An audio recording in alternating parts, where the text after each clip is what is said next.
ஒன்றுமே இல்லை. 3 மணி நேரமும் செல்ஃபோன் நோண்டுறாங்க, 3 மணி நேரம் 15 நிமிஷமும் திட்டுறாங்க படத்தில். 3 மணி நேரம் 15 நிமிஷம் நீங்கள் பேர் கெட்டு போயிடுச்சா திரும்பி வருவாங்க. ஆமாம், ட்ரெயிலரில் திட்டினாங்கல்ல, அந்த அசிங்கமா சீன் வருதுன்னு அந்த ஒரு சீனுக்கே திட்டினாங்க. அப்போ இதில் ஃபர்ஸ்ட் ஹாஃப் ஃபுல்லாகவே அப்படிதான் வருது. அப்போ எப்படி திட்டிருப்பாங்க பார்த்துவாங்க. தேட்டரில் திட்ட ஆரம்பிச்சிட்டாங்க. செகண்ட் ஹாஃப்ல வந்து ஃபர்ஸ்ட் ஹாஃப்ல வந்து ஹீரோயின் பார்த்தா, செகண்ட் ஹாஃப்ல புதுசாக யாரை இறங்குறாங்கன்னா இது நம்ம ருக்மிணி வசத்தை இறங்குறாங்க. அதுவும் ஒரு மேட்ரு சீன் வருது, அதுவும் ஒரு குழந்தை பொருள். ஸோ மேட்ரு பண்ணிட்டு குழந்தை படமா, அதில் அந்த குழந்தையிலேயே எந்த குழந்தை நான் வச்சுக்கிறது அப்படின்றது அந்த படம். அதோட உருப்படியாக அவனே வச்சுக்காம பைக்க போய் செத்துருவான் போல.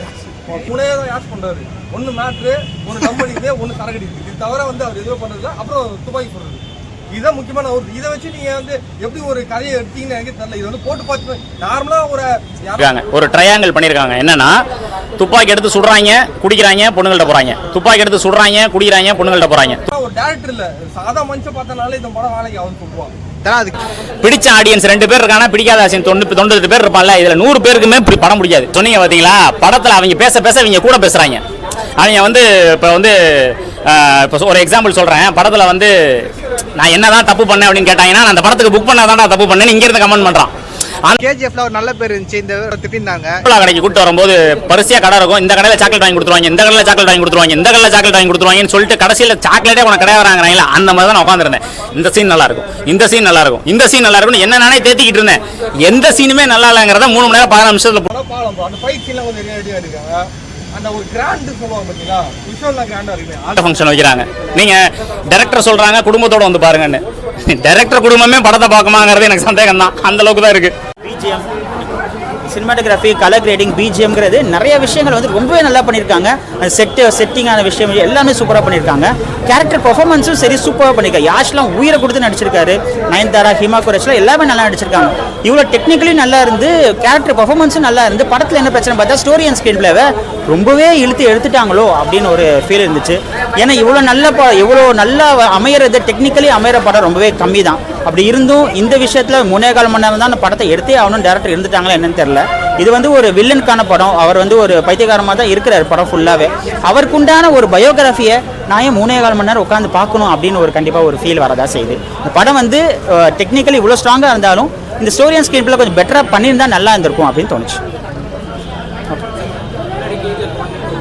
அதுக்கு நம்ம கேஜிஎஃப் கூட கம்பேரே பண்ண வேணாம். அந்த படத்தில் மாஸ் இருந்துச்சு, ப்ளஸ் வந்து எல்லாமே ஸ்டோரி ஸ்க்ரீன் பிளே எல்லாமே இருந்துச்சு. பட் இந்த படத்தில் பார்த்தீங்கன்னா அந்த மாஸ் இருக்குது, ப்ளஸ் அந்த செக்ஷுவலான விஷயங்கள் நிறைய இருக்குது, வன்முறையெல்லாம் நிறைய இருக்குது. ஸ்டோரி நிறைய இல்லை, ஸ்டோரியே இல்லை. அது ஒரு சின்ன படமாக எடுத்திருந்தா கூட பிரச்சனை கிடையாது, நம்ம அட்ஜஸ்ட் பண்ணிக்கலாம். நிறைய சுத்தமாக படம் வந்து நல்லாவே இல்லை அப்படின்லாம் கிடையாது. ஏன்னா டெக்னிக்கலான விஷயம் ரொம்பவே நல்லா பண்ணியிருக்காங்க. அப்படி இருந்தும் இவங்க வந்து இவ்வளோ பெரிய படமாக எடுத்து அதை சொதப்பிட்டாங்கன்னு நினைக்கும் போது தான் கொஞ்சம் கஷ்டமாக இருக்குது. ஹீரோயின் 5 ஹீரோயின் இருக்காங்க. ஆக்சுவலி எல்லாருமே வந்து கரெக்டான ரோல் கொடுத்துருந்தாங்க. ஹீமா குரேஷி, நயன்தாரா எல்லாருமே நல்லா பண்ணியிருந்தாங்க. ருக்மிணி வசந்த் வந்து ஹீரோயின்லாம் சாப்பிடுச்சிட்டாங்க. நீங்கள் செகண்ட் ஹாஃப்ல சும்மா வாங்க அப்படின்னு சொல்லிட்டு ஒரு கேரக்டர் கொடுத்துருக்காங்க. பட் இருந்தாலும் அவங்க கேரக்டர் ஓப்பனிங்ல வந்து ஃபர்ஸ்ட் ஆஃப் ஃபுல்லாகவே நிறைய கேரக்டர்ஸ் உள்ள வரும். அதாவது இந்த போர்ச்சுகீஸ் டைம்ல நடக்கிற போர், அந்த கேரக்டர்ஸ்லாம் உள்ள வரும். அந்த கேரக்டர்ஸ் நிறைய பேர் சாவடிப்பாங்க. அந்த துப்பாக்கியில் சொல்லுவாங்க, கத்தியில் சாவடிக்கும், சண்டை நடக்கும். பட் அது யார் என்னென்ன கேரக்டர்ஸ் யாரை கொலை பண்ணுறாங்கன்னு எதுவுமே தெரியாது. ஆடியன்ஸ்க்கு சுத்த பிளாங்க். என்னென்ன பேர் அதை வந்து நீங்கள் வந்து தெளிவுபடுத்திருக்கோம். அதுவே வந்து ஃபஸ்ட்டு தெளிவுபடுத்த மாட்டாங்க.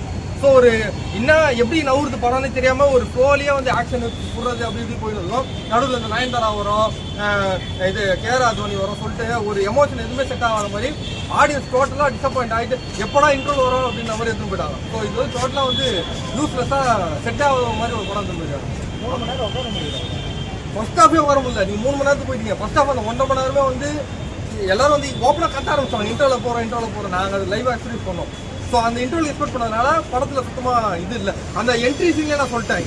நான் ஃப்ரெண்டில் சொல்லியிருந்தேன், இந்த சீனை என்ட்ரியாக வச்சு அது காரில் மேட்ரு பண்ணுற சீன் என்ட்ரி, இந்த சீனை நீ என்ட்ரியாக வச்சுருந்தானா அந்த படம் காலி தான் சொன்னேன். அதே மாதிரி நம்ம தான் என்ட்ரியாக வச்சுருந்தா அப்போ அது மாதிரி நயன்தாரா காட்டுவாங்க பாருங்க. நயன்தாரா வந்து வண்டி ஒன்று வரும் பைக்கில், அப்படியே தெரிஞ்சிச்சு படம் வந்து சுத்த வேலை ஆகாது அப்படின்னு. ஏன்னா நயன்தாராவெல்லாம் இப்போ வந்து தமிழ் சினிமாலேயே வந்து நயன்தாரா வந்து இம்பார்ட்டன்ஸாக யூஸ் பண்ண மாட்டாங்க. ஏன்னா நயன்தாரா மாறிட்டு காலி காலி அது வந்து ஆயான்னு சொல்லிட்டு அடிக்க ஆரம்பிச்சாங்க. ஸோ அதை வந்து முக்கியமான சீனில் அதுவும் யாஷ் என்ட்ரிக்கு முன்னாடி காட்டுறதுனால டோட்டலாக படம் அங்கேயே டேமேஜ் ஆயிடுச்சு. அதுக்கப்புறம் ஃபாலோ அப் ஆகுது எல்லாமே நயன்தாரா வச்சு ஃபாலோ அப் ஆகுறதுனால, ஏன்னா நயன்தாரா வந்து யாஷோட சிஸ்டர் அக்கா. ஸோ அது நயன்தாரா வச்சு ஃபாலோ அப் ஆகுறதுனால நிறைய டைலாக்ஸ் வந்து நயன்தாரா டெலிவரி பண்ணுது. யாஷ் அதை வந்து ஃபாலோ பண்ணுறாங்க டைலாக் அப்படியே. ஸோ அதனால யாஷுக்கு இம்பார்ட்டன்ஸ் எதுவுமே இல்லை. டோட்டலாக அந்த அப்படியே கண்டினியூட்டி அப்படியே அடி வாங்கினே ஒரு சீன் பார்த்தது நிறைய மேட்ரு சீன் வருது. போர்ச்சுகலோட கண்ட்ரோல்ல இருக்கு. அந்த போர்ச்சுகல் கண்ட்ரோல்ல இருந்து அங்க போதைப் பொருள், ட்ரக்ஸ் இந்த மாதிரி நிறைய சப்ளை நடக்குது. அதை இவர் போய் எப்படி பண்ணி அந்த டெரிட்டியை கையில வாங்குறாரு, அதை அந்த இடத்த தக்க வைக்கிறாருங்கிறது தான் படத்துடைய பேஸ். இந்த பேஸை கரெக்டா எடுத்துட்டு படம் திரைக்கதையில எங்கேயுமே ஒரு லிங்க் இல்லாம ஃபுல்லா லாக் பண்ணி வச்சிருக்காங்க. இந்த கதையுமே இல்லை தலைவா, ஃபேமிலியா பார்க்க முடியாது, செப்பரேட்டா பார்க்க முடியாது.